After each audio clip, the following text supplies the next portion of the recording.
सुंदरकांड पंचम सर्ग. रामचंद्रांना सीतेचा संदेश. मुक्त भावानुवाद. श्री महादेवजी म्हणाले, हे पार्वती, यानंतर सीते समक्ष उपस्थित होऊन हनुमंत सीता मातेस म्हणाले, हे देवी, तू मला आता आज्ञा द्यावी. मी श्री रामचंद्रांकडे जाईन. मग श्रीराम आपल्या बंधू लक्ष्मणासह तुला येथून घेऊन जाण्यास्तव येतील. असे बोलून जानकीला 3 प्रदक्षिणा करून पवनसुताने जानकी मातेस पुन्हा प्रणाम करून जाताना तो पुन्हा असेच बोलला की, हे देवी, मी आता जातोय. तुझे कल्याण हो. 10,000 वानरांच्या कोटी समूहासह असणाऱ्या सुग्रीवासह श्रीराम आणि लक्ष्मण तुला येथे दिसतील. तेव्हा दुःखाने कृश झालेली जानकी हनुमंतास म्हणाली, तुला भेटून मी माझे दुःख विसरले होते.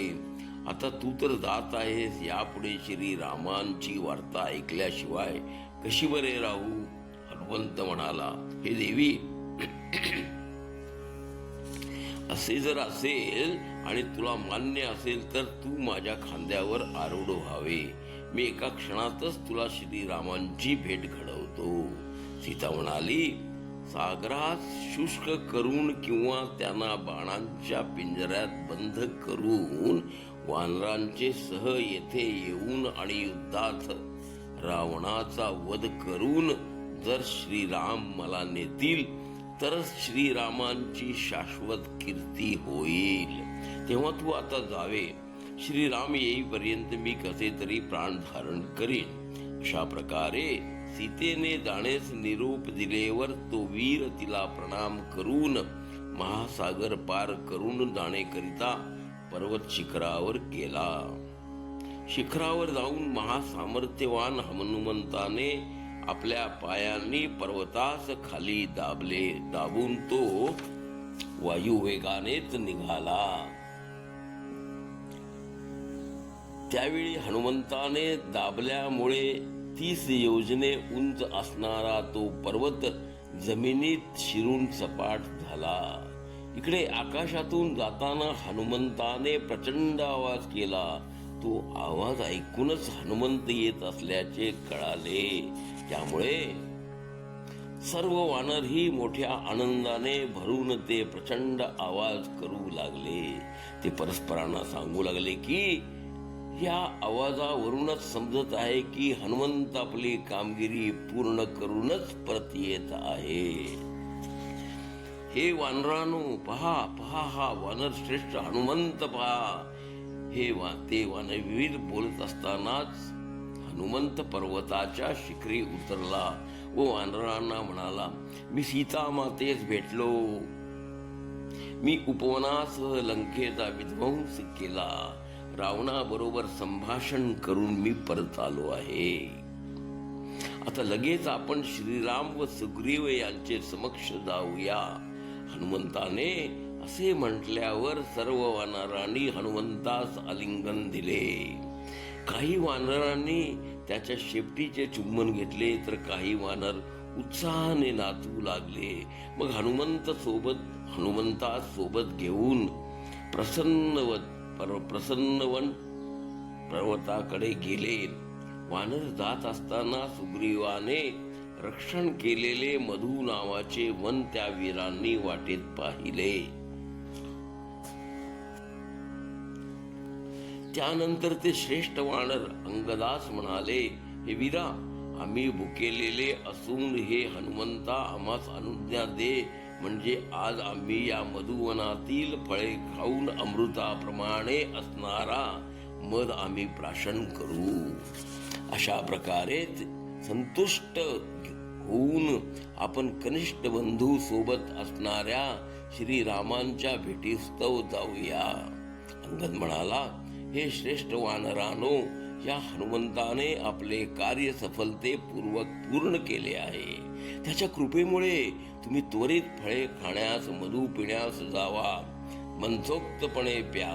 नंतर वनी प्रवेश करून आणि दादी मुखाने पाठवलेल्या वानर रक्षकांना न दुमानता वानरांनी मधू पिण्यास प्रारंभ केला.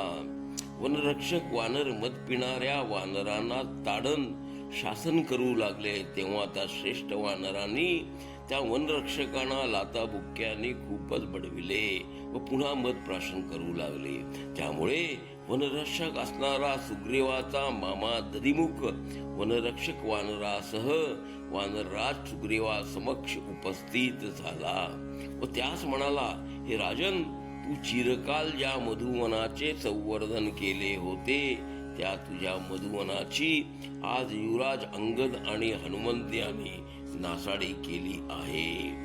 दधिमुखाने सांगितलेली वार्ता ऐकून सुग्रीवास राग मुळीच न येता तो तर मनातल्या मनात आनंदितच झाला आणि उद्गारला, अरे पवनसूत हनुमंत सीतेला भेटून आला आहे यात संशय नाहीच. नाहीतर माझे मधुवनाकडे पाहणेस कोण बरे जावेल आणि हे कार्य त्या महाबली हनुमंतानेच केले असावे यातही संशय नाहीच. सुग्रीवाचे बोलणे ऐकून श्रीरामांनी विचारणा केली आनंदानेच, हे राजा, तू सीतेविषयी काय बरे म्हणालास? सुग्रीव त्यावर म्हणाला, हे प्रभो, असे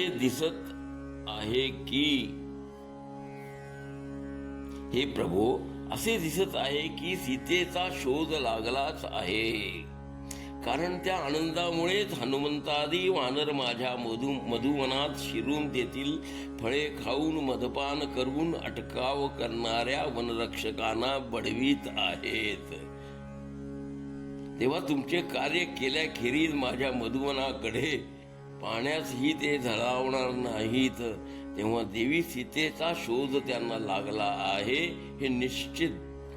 हे वानरांनो, तुम्ही न घाबरता पुन्हा तिथे जावा व माझी आज्ञा त्या वानरांना सांगून त्यांना माझ्याकडे घेऊन या. सुग्रीवाचे वचन ऐकून ते वनरक्षक वायुवेगाने हनुमंत आदी श्रेष्ठ वानरांसमोर उपस्थित झाले आणि त्यांना सुग्रीवाच्या आज्ञा सांगून त्वरित निघण्यास सांगितले.